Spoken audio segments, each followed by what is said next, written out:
No dia 8 de janeiro de 2022, o deslizamento de um cânion em Capitólio, Minas Gerais, causou a morte de 7 pessoas que estavam em ecoturismo.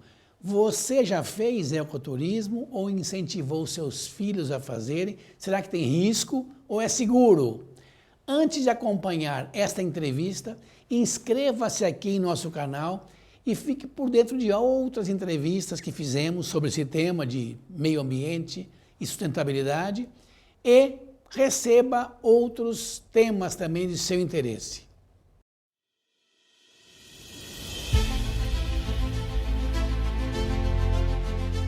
Integrando o Prêmio Consciência Ambiental, apresentamos a sessão Agentes de Transformação Ambiental, onde convidamos profissionais ligados ao meio ambiente e sustentabilidade, que são verdadeiros agentes de transformação ambiental. Hoje abordaremos um tema muito interessante. Acompanhe.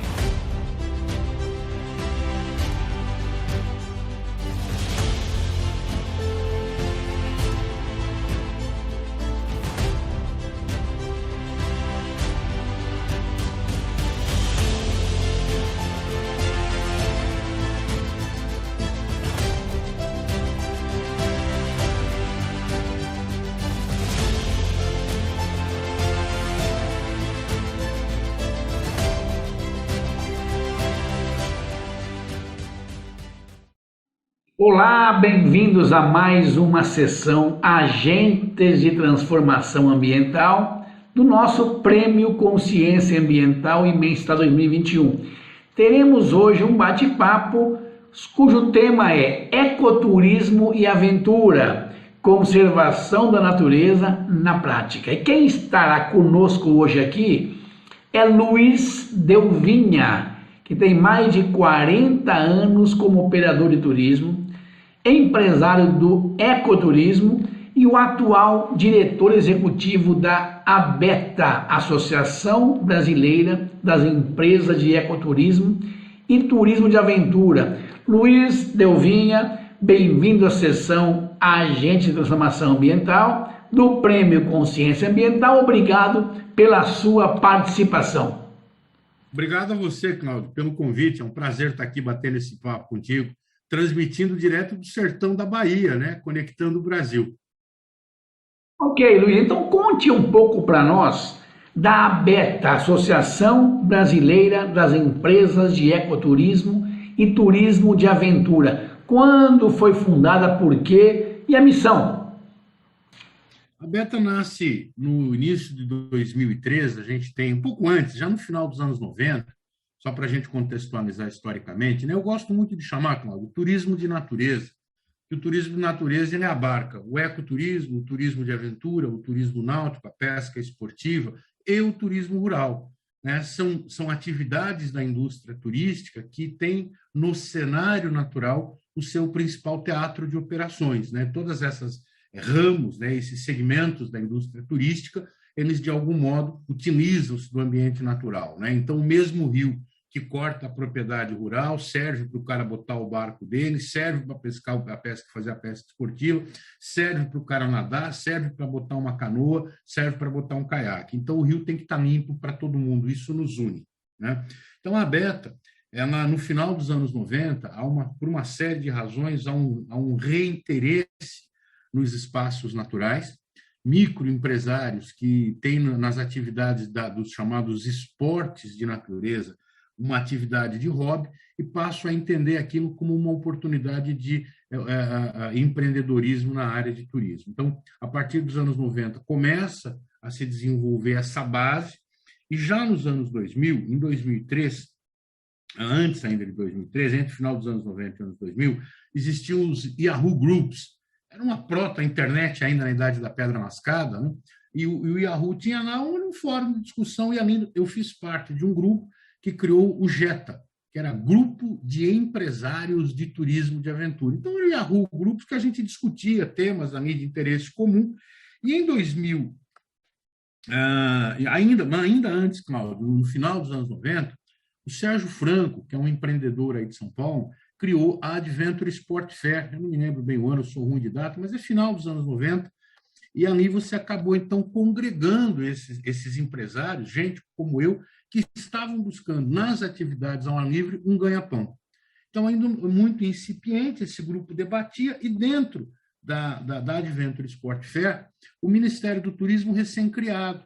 É importante a gente lembrar, o turismo, de certo modo, ele sempre foi editurma no governo federal. O que é o editurma? É Ministério da Indústria, Comércio e Turismo. Então, o turismo sempre fica lá para o fim. É turismo para lá, turismo para cá. Em 2003, se cria o Ministério do Turismo.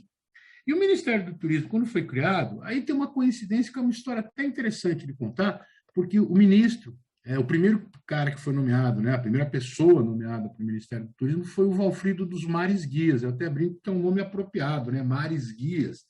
Mas o Mares Guias ele vinha da área da educação, e ele foi mais um articulador político, né, daqui no governo de 2013, do que propriamente um sujeito que entende do turismo. Porém, ele foi um bom ministro, porque ele preencheu os cargos que ele tinha à disposição com técnicos, e a nossa sorte, existe um economista que trabalhou no Banco Mundial, que é um especialista em educação, que é a área do Cláudio, que é a área do Mares Guias, que é o seu xará, o Cláudio Moricastro. O Cláudio Moricastro é um economista bastante famoso, já foi articulista na revista Veja, e é um especialista em educação, mas o Cláudio, ele é um profundo conhecedor do turismo de natureza do Brasil, e ele é um praticante.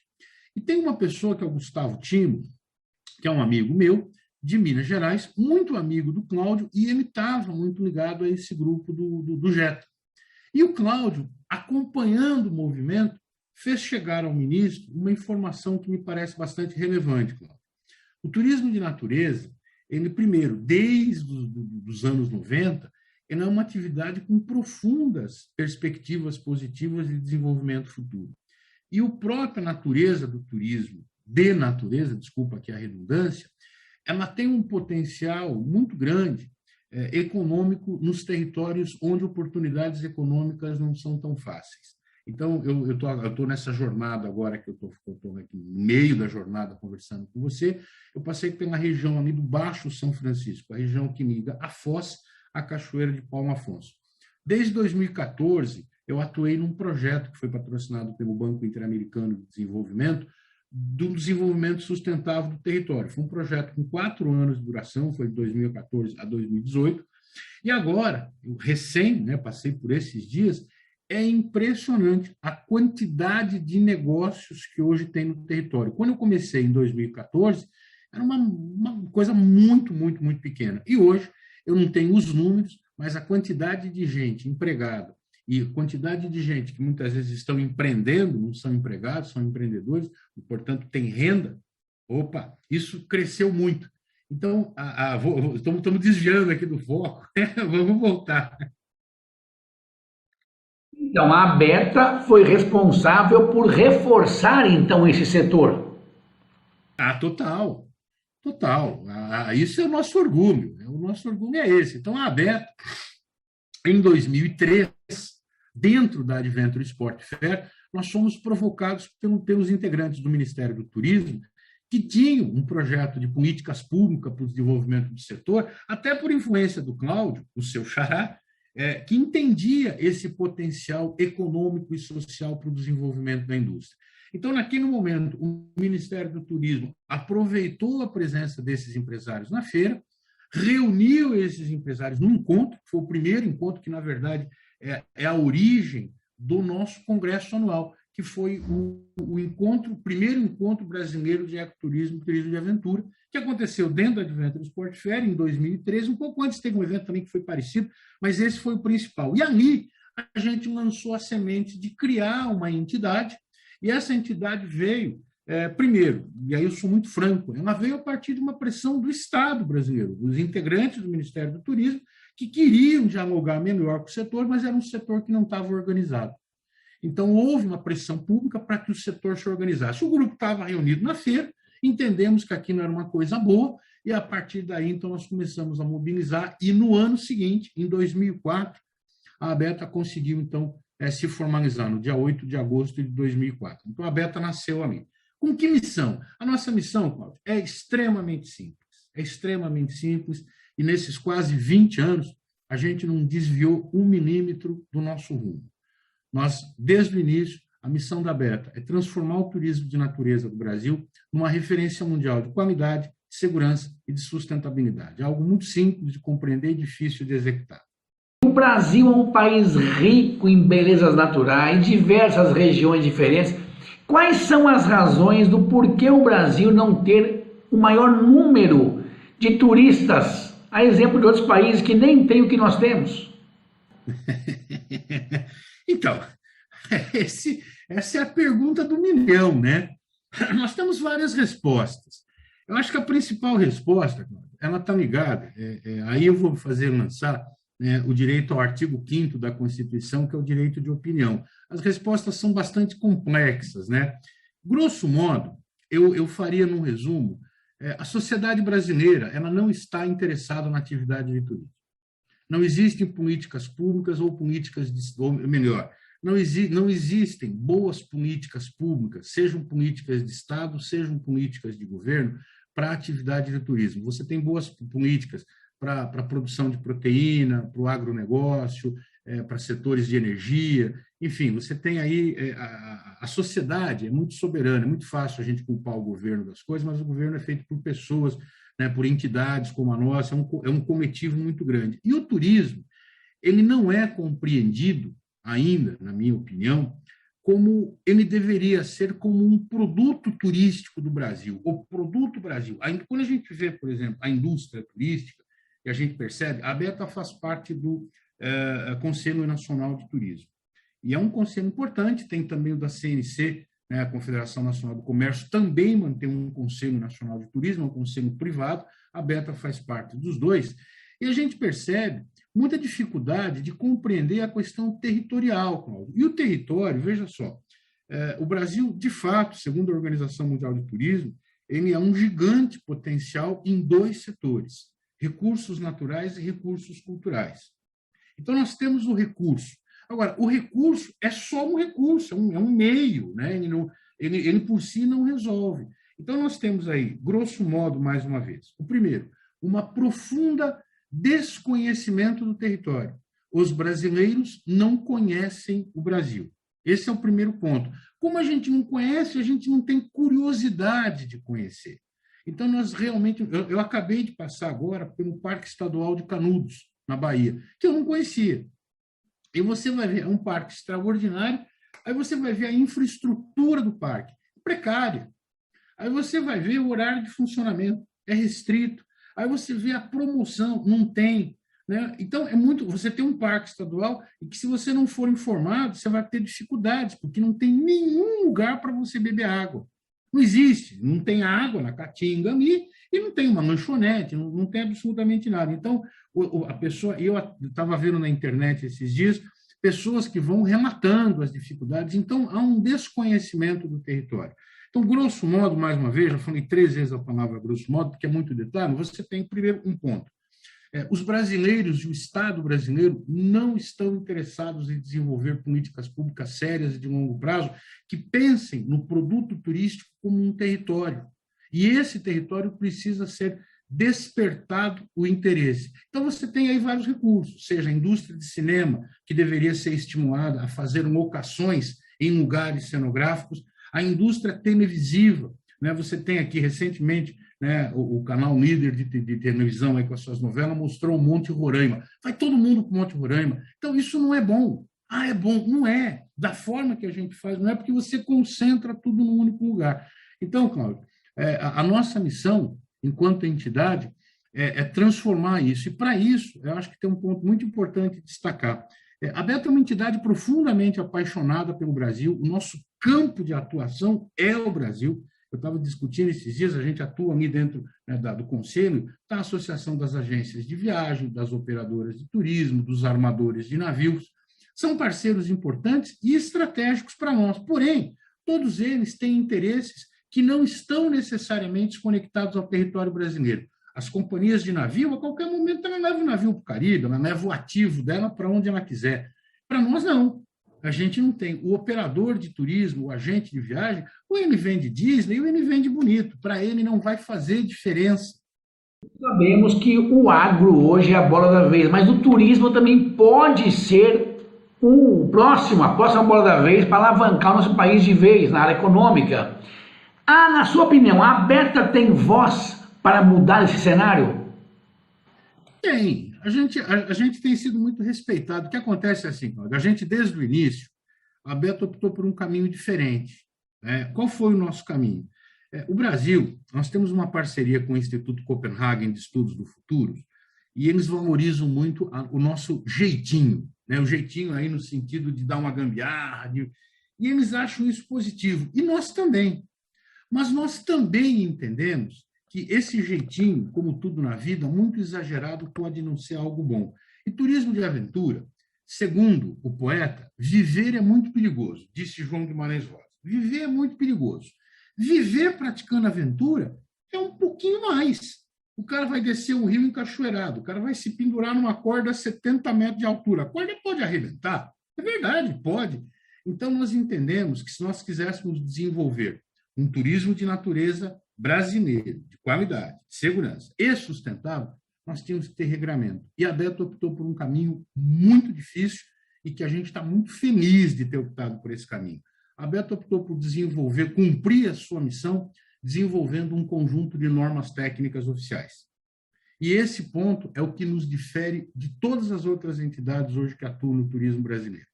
O turismo de natureza, ele tem um conjunto de 42 normas técnicas aplicáveis. São 42 normas técnicas que dizem como preparar uma expedição 4x4, como organizar uma caminhada, como montar turismo, como operar turismo equestre. Turismo equestre, o cavalo, está no Brasil inteiro. É uma das atividades que mais óbitos provocam. É um simples passeio a cavalo. A gente não tem ideia de quantas pessoas sofrem acidentes por ano passeando a cavalo. Então, nesse cenário, e com essa premissa, a Beta trabalhou intensamente para criar realmente um conjunto legal de informações que permitam ao empreendedor operar num nível de exigência de qualidade, de segurança e de sustentabilidade que seja elevado. Bom que nós temos essas normas técnicas, até para melhorar o atendimento em geral, manter o local. Agora, essas normas técnicas são seguidas pelos estabelecimentos, pelos locais, pelos operadores? Bom, basicamente, a certificação é um processo oficial aqui no Brasil que é regido pelo Inmetro. Então, as empresas, elas buscam, né? Você tem hoje, dessas 42 normas, a mais importante delas é a ISO, a BNT ISO NBR 21101, Sistema de Gestão de Segurança. Essa norma, ela é certificável, ou seja, eu posso contratar uma empresa que é uma empresa auditada e autorizada, ou creditada, que é o nome correto, pelo Inmetro, que é um órgão de referência do Estado brasileiro, e essa uma entidade certificadora, é uma empresa certificadora creditada pelo Inmetro, ela então submete a empresa a um processo de auditoria de norma técnica e ela então solta um selo, né? Que não é um selo, é um certificado de conformidade com a norma técnica BNT-NBR 21101. E é essa norma que o turista tem que procurar ao praticar um turismo de aventura. Esse é um ponto. E aí, Cláudio, eu tenho sido muito sincero, muito franco, né? O Estado brasileiro, ele, infelizmente, é muito ineficaz. E o que trabalhou o desenvolvimento desse projeto é o projeto Aventura Segura, que a Beta, inclusive, está comemorando esse ano 10 anos. O projeto Aventura Segura, nós vamos ter todo um conteúdo especial esse ano, lá no nosso congresso, celebrando esses 10 anos. Né? Então, esse processo, ele, no momento em que nós íamos fazer a grande publicidade para a sociedade, o governo sofreu um revés e teve lá um problema bastante sério com o Ministério do Turismo, inclusive servidores chegaram a ser presos, tal, e esses projetos pararam. Então, não houve uma continuidade no sentido de promover o projeto. O projeto Aventura Segura é um dos poucos projetos do Ministério do Turismo, é duro a gente ter que dizer isso, que teve um começo, meio e fim. Ele foi completo. Alberto, publicamos um livro, a gente sempre diz isso, a gente fala com isso com muito orgulho, porque nos deram uma missão e a gente cumpriu a missão integralmente. finalizando contando a história no livro, e o Brasil virou referência hoje na Organização Mundial de Turismo para países que queiram implementar um sistema de normas técnicas. Então, isso foi muito bom. Só que, Cláudio, é importante a gente ter essas oportunidades de comunicação, como você agora, para a gente fazer aí meio que um apelo, né? Porque não houve, por parte do governo, uma campanha maciça de esclarecimento de que agora a sociedade dispõe desses recursos. Então, o turista, o viajante, ele não sabe. Então, como ele não sabe e tem um custo para se operar esse sistema, acabou que, como cliente, né, o turista, ele não exige essa qualidade, muitas empresas, infelizmente, não estão aderindo. A gente tem feito um trabalho muito grande e a gente sabe que esse papel cabe ao viajante. Portanto, você que está nos assistindo, você vai colocar o seu filho, a sua filha, o seu neto, numa tirolesa, num passeio de raft, num passeio de jipe, faça isso, porque isso é bom, isso é divertido, isso faz bem para a saúde. Mas certifique-se que a empresa cumpra com a legislação vigente. Nós precisamos dar esse passo é importantíssimo, porque se nós não dermos esse passo, a gente retoma a sua pergunta. Por que o turismo não desenvolve? Porque ele não é bem feito. É duro ter que dizer isso. Ele não é bem feito. Quer dizer, o país precisa entender melhor o que a gente precisa fazer.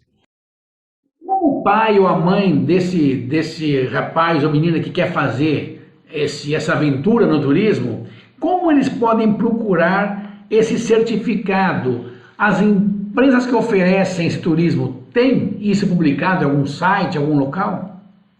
Veja, eu acho que o primeiro passo é quando você for contratar os serviços, né, primeiro perguntar objetivamente, né? Você opera dentro do sistema de gestão de segurança, se é certificado pela BNT, porque, veja só, Cláudio, o Brasil é aquela coisa, né, que a gente sabe, infelizmente, a gente, ou pelo menos eu ouço, você também, acho que a gente tem mais ou menos a mesma idade, no Brasil tem lei que pega e tem lei que não pega, o que em si já é um absurdo, não existe isso. Tem a lei que pega, a lei que não pega é a casa da mãe Joana. Tem a lei. E a lei diz que você tem que seguir o sistema de gestão da segurança. Por quê? O Código de Defesa do Consumidor e a Lei Geral de Turismo, em dois momentos diferentes, deixam muito claro a objetividade da necessidade, ou melhor, deixam muito claro a obrigatoriedade de todas as empresas que se caracterizam como turismo de aventura, e isso está preconizado na lei, porque o Ministério do Turismo tem uma definição do que é turismo de aventura. Então, estando enquadrado na definição de turismo de aventura, essas empresas precisam, obrigatoriamente, ter um sistema de gestão de segurança implementado. Note, sem querer entrar na parte técnica com quem nos assiste, tem uma diferença entre implementar e certificar. A legislação obriga as empresas a implementarem. Elas não são obrigadas a se certificarem. A certificação é um adicional, porque é uma terceira pessoa declarando que você está em conformidade. Então, isso é profundamente importante, mas é o consumidor que deve exigir. As empresas associadas à Beta são referências, né? Então, também é importante consultar e, tanto possível, consulte, procure um empresário da Beta. Notamos que a diretoria da Beta é formada por, na maioria, jovens, rapazes, meninas. Esse é um diferencial da Beta? Ou, na sua opinião, qual é o grande diferencial? Não, o diferencial da associação é diversidade, né? Então, a composição da diretoria vai desde jovens, realmente na casa dos seus 20 e tantos anos, que ainda estão em processo de maturação, mas que traz muito conhecimento. Hoje, talvez uma das grandes fortalezas que a gente tem é a presença de um pessoal mais velho com um pessoal mais jovem. Aí eu brinco, o pessoal mais jovem sabe transmitir e-mail e o pessoal mais velho sabe escrever carta. Então, a gente junta as duas coisas e a gente ganha agilidade. Então, a gente consegue ter um pensamento um pouco mais sólido, né? Hoje, eu continuo com a minha empresa em operação, mas é mais a minha sócia que toma conta do dia a dia da empresa, e a minha dedicação tem se dado muito à questão, efetivamente, da Beta, né? Então, esse processo hoje que a gente tem em frente à Beta, ele tem permitido muito compartilhar com essa equipe jovem essa experiência de mercado. Então, quando nós juntamos essa diversidade de idade, tem uma diversidade de gênero, né? A gente tem aí grupo de meninos, meninas, nós ficamos aí durante 4 anos com uma presidente, uma mulher presidente, agora a nossa vice-presidente é uma mulher, a nossa ex-presidente é responsável pela área de eventos, a meu braço direito aqui é uma mulher também, então essa junção. Além disso, a gente ainda tem uma diversidade geográfica, então nós temos pessoas de São Paulo, o nosso presidente é do Rio de Janeiro, né? A vice-presidente é de Pernambuco, nós temos a diretoria de comunicação no Mato Grosso do Sul, então essa diversidade de ideias, de idades, de gênero, e de região do Brasil, consegue fazer uma diretoria que se conecta muito. Então, a gente tem um evento hoje que é o Abeta Conecta, é o meu orgulho hoje, é o evento que nós mais gostamos de fazer. Ele é um evento que acaba criando uma empatia muito grande nos destinos onde a gente opera, justamente por conta dessa diversidade. Eu gosto de dizer que quando a equipe Abeta chega, são 7 pessoas, são 7 membros da equipe, entre meninos e meninas, em qualquer lugar que a gente vai, pelo menos alguém, né, vai gostar de alguém da gente, alguém se dá bem com alguém. E isso cria a empatia, né, para a gente entender o território e o território entender a gente e a gente atuar de uma forma mais efetiva. A Abeta está apoiando o Prêmio Consciência Ambiental 2021. Na sua opinião, qual a importância desse prêmio para receber apoio da Abeta? A Abeta tem muito claro a sua missão, né, que, como eu já disse, vou repetir aqui, é transformar o turismo de natureza brasileiro numa referência mundial de qualidade, de segurança e de sustentabilidade. Toda e qualquer iniciativa que contribua para motivar os empresários, as pessoas, porque tudo acontece no campo das pessoas, Cláudio, né? São as pessoas que têm que atuar.